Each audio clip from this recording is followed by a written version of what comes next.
like it's in the reserves. Hello, while we get this match fired up, while we go into reserves. That was almost perfect. Almost perfect. But there, of course, everyone knows Hacky's voice. He is one of the leading voices of the community.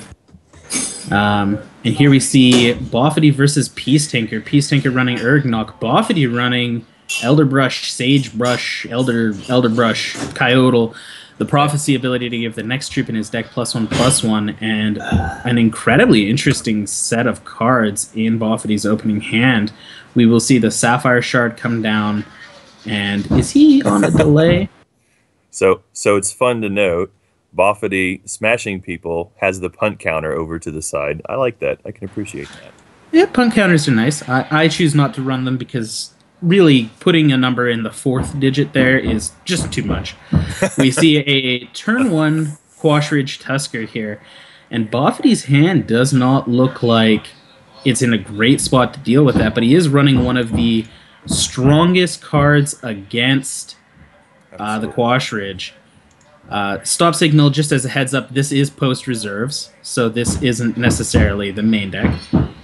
We see the Quashridge come down and swing in here. He is on a 5-minute delay. Awesome. Thank you for the heads up. I will feel free, slightly more free to discuss his hand. The first Quashridge Tusker goes in there. Piecetinker, of course, making a horrible play there, playing his Quashridge prior to combat like the baddie he is, but he does lead with something interesting in there. He has a Sapphire. He is not playing Mono Ruby Urgnok. Sapphire Ruby is very interesting. I'm curious to see what Piecetinker has in there. Oh. Yep, and we see the diamond come out from Bofedy, which means he's now capable of dealing with the Quashridge Rush. And now, if this was the normal like Mono Ruby situation, or if this was a set 1-2-3 tournament, we might see a Fierce Warlord completely nullify the Stinging Ambush as a card. But without that availability, we'll have to see what Piecetinker can do here. And he puts down a Flamehand Invoker here. We have to wonder if Bofedy will get a little greedy here. With the hand that he's got, he's certainly got an answer to the Invoker next turn if he really wants to. We'll see the Quashridges bro-fist each other and bump up their attacks. And I'm almost positive Bofedy will choose not to take 10 damage here, but could choose to try to bait all 3 of those troops into a Stinging Ambush. And it looks like he is going to go for that. Now, we don't know what these players have seen in these situations, but of course, if I was Bofedy, the thing I would be most terrified now of would be the single counter-style ability in the format. Suffocate would be a huge blowout here. Bofedy, of course, can't play either of the troops in his hand here. And it looks like he has Spell Shield on that Titania's Majesty socket, which is interesting. Majesty being played in not a Calamity deck. Also interesting to note that without the second wild, it would not have Spell Shield quite yet. Piecetinker does reach a second Sapphire. If he has Suffocate in his hand, Bofedy will feel sad, forlorn, aloof, not happy. Stinging Ambush comes out, and the response is nothing, maybe. If I had a Suffocate in my hand, it would have flown onto the board so fast it would make your head spin. Suffocate fast enough.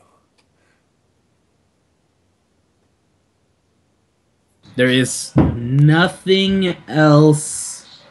No, Shard. Well, Shard Ward would be an answer, but obviously Piecetinker does not have the diamond. I mean, that's got to sting. Diamond's got a few cards that could have maybe saved it, but yeah. So Bofedy, of course, totally blowing out Piecetinker, who did contribute to the prize pool of this tournament. Good job, Bofedy. Hope you feel good about yourself. This is like beating Colin in one of the tournaments he sponsored. That's a joke, of course. We do see the wild here from Bofedy. Yep, opening him up to a whole bunch of options. He leads with the Wakuna Crowfeather, which will now give the next troop in his deck +2/+2 in flight, and if it's a Coyotal, it will also get the Wakuna Crowfeather's ability to give the next troop in his deck +2/+2 and flight, and if it's a Coyotal, it will get the Wakuna Crowfeathers. I could keep going. seems a safe bet from what we've seen of the champion and the shard pairing that probably going to be only Coyote in this deck. Peecetinker saying first, please. I guess they're doing best of ones?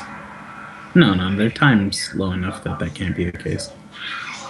Oh, that's interesting. Oh, that's very interesting. A super strong card in its own right. The Starsight Oracle is, of course, normally a 3/3 Coyote, which will make the next resource in your deck give you a Starsight Oracle into your hand. Interestingly enough, though, it won't interact. It won't get the Wakuna Crowfeather's ability, but that seems irrelevant. This is Coyote tribal, and the Wakuna Crowfeather is powerful in its own right here. He swings in. No play from Peecetinker on 5 resources and with a ton of resources open.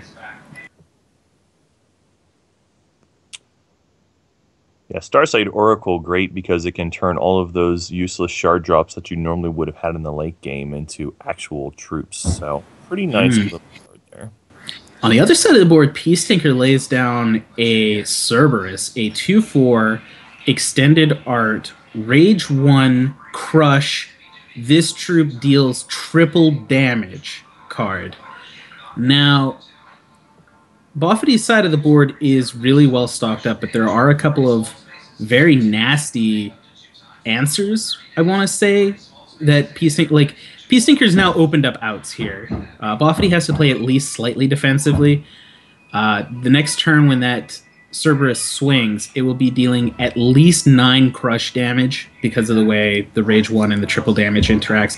And that's if Peecetinker doesn't have a way to increase its attack or kind of accelerate through that. And we see the Majesty come down, and it looks like Bofedy is going to snap up that Lanupaw, who is inspired by the Wakuna Crowfeather ability, and will now prophesize the next resource action and troop in his deck, and every time a prophesized card is played, it'll get +2/+2. Lanupaw is, of course, an incredibly powerful card all on its own right here. Yeah, it feels like Bofedy just needs to be a little patient. I think we needs to be really patient here. If we're thinking of Soul of Battle, Peecetinker has the resources available for triple Soul of Battle. I think triple Soul of Battle would be lethal no matter what here. Yeah, wow. I hadn't considered triple Soul of Battle, but that is true. Yeah. I mean, like Bofedy can afford to wait here. He has the cards and the time. Right. The Vine Lash certainly interesting here. Yeah, that one's interesting. I was thinking maybe that would be a different champion with that card, but maybe he saw some different flyers from Peecetinker in the previous games. You see the Death Mask Assailant. It's not going to be the kind of thing that Peecetinker wants to be playing here. He can now make it so the Wakuna Crowfeather cannot block the Cerberus, but that doesn't really change a lot if he's not already holding on to the answer. We see Bofedy is itching to use that Vine Lash on something. One of the things that is notable, I suppose, about the Assailant is any kind of shifter you can no longer see with the full art if they use their ability or not. Because you can right click them too. Yep, you have to right click it, but yeah. We see another Lanupaw here. Interesting that Lanupaw has prophesized Lanupaw because that is like the last card you want to play. It's actually really harsh for him here because that means the Wakuna Crowfeather chain dies if he doesn't want to play it, but chances are he swings in with his first Lanupaw here and replays the second. He's actually going to swing with both, which is a brave... Well, maybe not a brave swing. If he didn't die that turn, it's probably safe to go in this turn. Especially since he'll be putting a 10 defense troop down onto the board.